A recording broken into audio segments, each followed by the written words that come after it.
Good morning प्यारे बच्चों। मैं धीरेन्द्र कुमार आप सभी का ऑनर्स एकेडमी में स्वागत करता हूं। आशा करता हूं कि सब अच्छे होंगे। हम सभी लोग नरेशन को लेकर के पढ़ रहे थे और नरेशन में हमने लगभग 2 टॉपिक ख़त्म कर लिया था। एक अफर्मेटिव असर्टिव टाइप के सेंटेंस को और दूसरा हम लोगों ने स्टार्ट किया था इंटेरोगेटिव टाइप के सेंटेंस को। 2 टाइप के सेंटेंस को हम लोगों ने क्लियर कर लिया और आज हम लोग सेंटेंस के एक तीसरे टॉपिक को लेकर के चलेंगे जिसे कहते हैं ऑप्टेटिव सेंटेंस। तो आज हम लोग बात करेंगे ऑप्टेटिव टाइप के सेंटेंस की।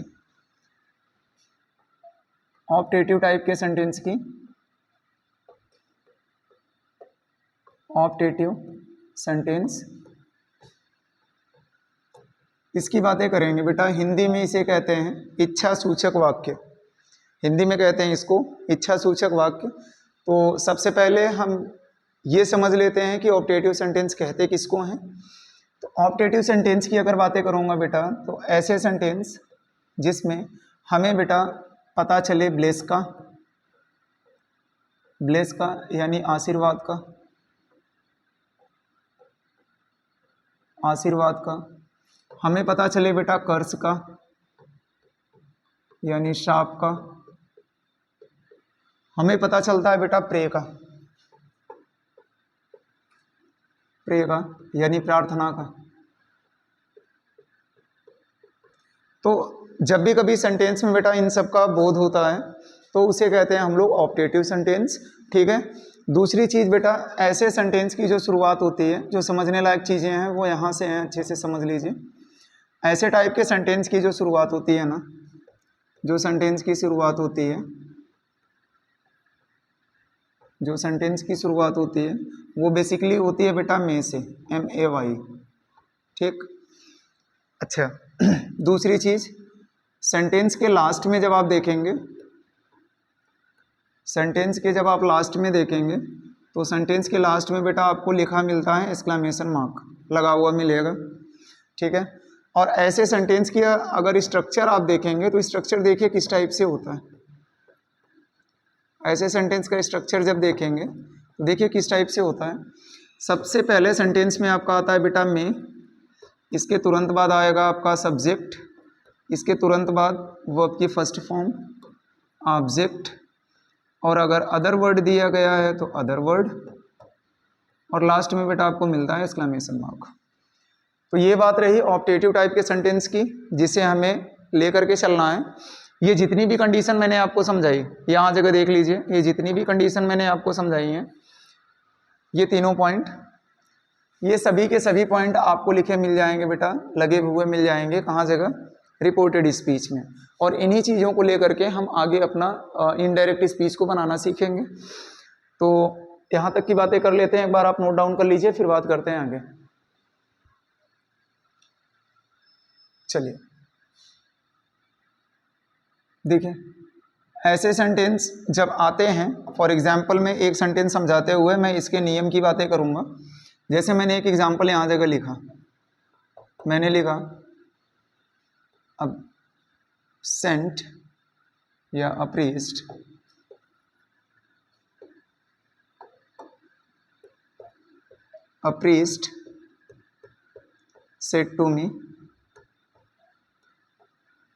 said to me comma inverted comma may you live long,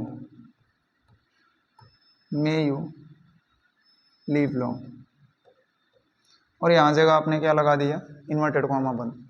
देखिए इसका जो सेंस है बेटा एक बार देख लीजिए। एक पुजारी ने मुझसे कहा कि तुम्हारी उम्र लंबी हो। ठीक है। तो जाहिर सी बात है पुजारी क्या कर रहा है? आशीर्वाद दे रहा है इस सेंटेंस में। ठीक। तो ये जो कंडीशन आ रही है, ये कंडीशन किसकी है बेटा? ब्लेस की कंडीशन है। ठीक है। तो जब यहाँ जगह से देखेंगे, अब हम इनके इम्पोर्टेंट नियम की बातें कर लेते हैं। तो इनके इम्पोर्टेंट नियम की अगर हम बातें करें तो आप ये ध्यान में रखिए कि जो रिपोर्टिंग वर्ब चेंज होना है हमारा, रिपोर्टिंग वर्ब चेंज होना है, वो या तो बेटा सेड हो या तो सेड टू हो, डजेंट मैटर, सेड हो या तो सेड टू हो। अगर बेटा कंडीशन ये दे रहे हैं ब्लेस का, कंडीशन दे रहे हैं ब्लेस का, तो बेटा इसे हम बदलेंगे ब्लेस्ड में। ब्लेस्ड में अगर ये कंडीशन दे रहे हैं बेटा कर्स का, सेंस हमारा क्या निकल रहा है, कर्स का।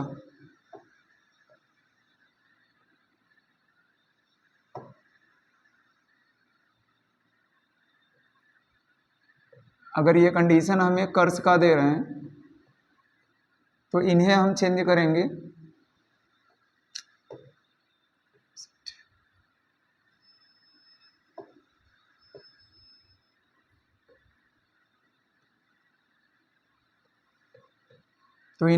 करेंगे बेटा कर्स्ड में। अच्छा, एक कंडीशन ये भी होती है बेटा जिसमें बच्चों को बहुत ज़्यादा कन्फ्यूज़न होती है। मान लीजिए कोई कन्फ्यूज़न की कंडीशन हो, कन्फ्यूज़न की अगर कंडीशन आती है जिसमें आप ये पता नहीं लगा पाते हो कि सामने वाला आशीर्वाद दे रहा है या श्राप दे रहा है, ठीक है। तो अगर ऐसी कंडीशन कभी भी आएगी तो आपको करना कुछ नहीं है बेटा, वो चाहे कंडीशन ब्लेस्ड की हो या कर्स की हो, चाहे वो आदमी उसमें ब्लेस कर रहा हो चाहे कर्स कर रहा हो, ठीक, डजेंट मैटर। आप दोनों को चेंज कर सकते हो बेटा, दोनों को चेंज कर सकते हो आप प्रेड में, आप दोनों को प्रेड में चेंज कर सकते हो, ठीक है। अच्छा, उसके बाद बाकी जो चीज़ें देखनी है एक बार यहाँ जगह से देख लीजिए।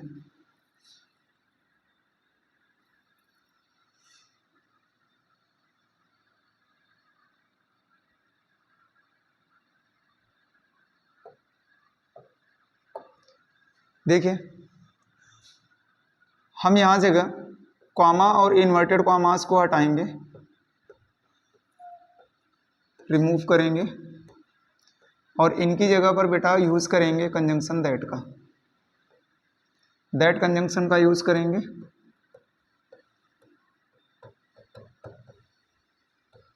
दैट कंजंक्शन का यूज़ करेंगे। तीसरी चीज़ जो ध्यान रखने वाली बात है वो ये है कि दैट के तुरंत बाद, दैट के तुरंत बाद हम सब्जेक्ट को लिखेंगे और मे आपका बदल जाएगा बेटा माइट में, माइट में वर्ब की फर्स्ट फॉर्म यूज़ करेंगे, इसके बाद ऑब्जेक्ट यूज़ करेंगे, फिर अदर वर्ड यूज़ करेंगे। सबसे लास्ट कंडीशन जो इसमें समझने वाली है बेटा, सबसे लास्ट कंडीशन ये है, एक्सक्लेमेशन हटाएंगे और इसकी जगह पर यूज़ करेंगे फुल स्टॉप का, फुल स्टॉप का। ये ध्यान रखने वाली बात थी। तो ये सारी चीज़ें मैंने आपको समझा दी कि रिपोर्टिंग वर्ब को कैसे चेंज करना है। अगर सामने वाला आशीर्वाद दे रहा है तो हमें चेंज करना है ब्लेस्ड में, श्राप दे रहा है तो कर्स्ड में। कन्फ्यूजन की कंडीशन हुई बेटा, नहीं समझ में आ रहा है, दोनों कंडीशन आपको नहीं समझ में आ रही है तो ऐसी कंडीशन में आप सीधे इसको बना दीजिए प्रेड में, ठीक। कॉमा इन्वर्टेड कॉमा हटाना है आपको, कंजंक्शन दैट का यूज़ करना है, दैट के तुरंत बाद सेंटेंस को बनाना है अफर्मेटिव, तो सब्जेक्ट लिखेंगे, माइट लिखेंगे, फर्स्ट फॉर्म ऑब्जेक्ट और अदर वर्ड। एक्सक्लेमेशन मार्क हटा करके फुल स्टॉप का यूज़ करेंगे। एक बार आप यहाँ जगह तक की चीज़ें लिख लें, फिर बात करते हैं आगे।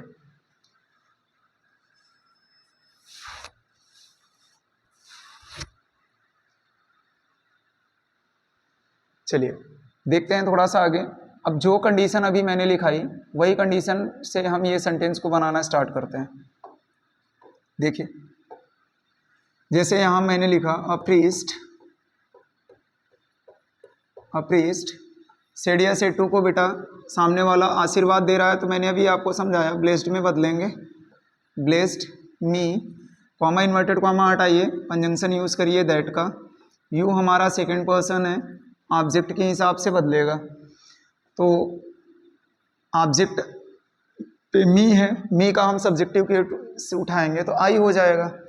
मे आपका बदलेगा बेटा माइट में, आई माइट लीव लॉन्ग, और यहाँ जगह एक्सक्लेमेशन मार्क हटा करके फुल स्टॉप यूज़ करेंगे। इसी तरह क्वेश्चन एक दो और देख लीजिए। फॉर एग्जाम्पल जैसे मैंने लिखा you said to him, you said to him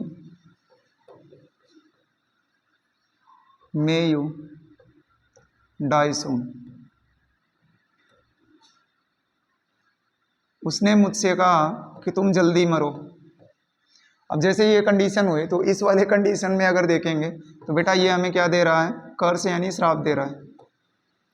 ठीक, तो ऐसी कंडीशन में आपको सेड या सेड टू को बदल देना है बेटा।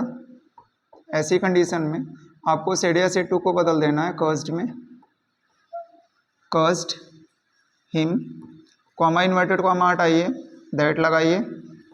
यू हमारा सेकंड पर्सन है, ऑब्जेक्ट के हिसाब से बदलेगा और ऑब्जेक्ट की जगह पर हिम आया है तो हिम का हम सब्जेक्टिव केस उठाएंगे तो यहाँ हो जाएगा ही।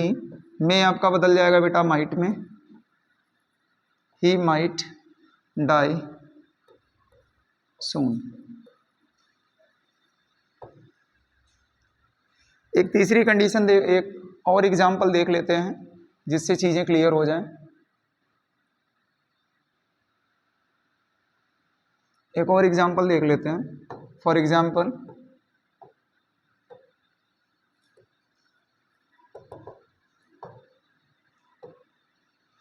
जैसे मैंने लिखा she said to her teacher,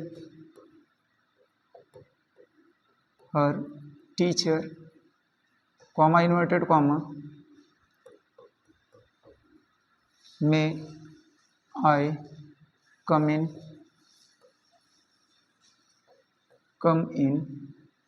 sir, exclamation mark, inverted comma बंद। देखिए यहाँ जगह इस सेंटेंस को बनाने से पहले मैं आपको एक इम्पॉर्टेंट पॉइंट समझा देना चाहता हूँ, समझ लीजिए। ठीक, देखिए अगर कहीं पर आपको सर या madam, sir madam, mother, father, अगर ये चीज़ें लिखी हुई मिले तो रिपोर्टिंग वर्ब जिस चीज़ में भी हमारा चेंज होता है, ठीक है, रिपोर्टिंग वर्ब जिस भी चीज़ में चेंज होता है, जैसे यहाँ जगह हम ब्लेस्ड में चेंज कर रहे हैं, कर्स्ड में कर रहे हैं, प्रेड में कर रहे हैं, तो चेंज करने के बाद हमें तुरंत बेटा इनकी जगह पर यूज़ करना है रिस्पेक्टफुली का,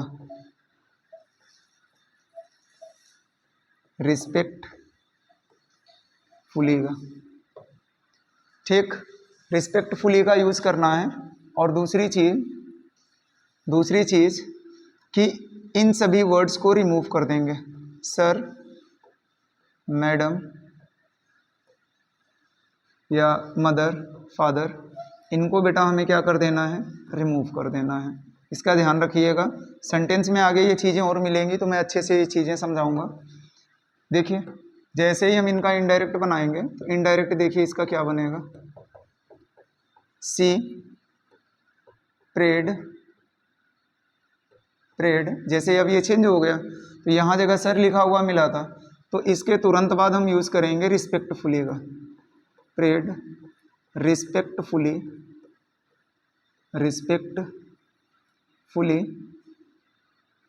टू हर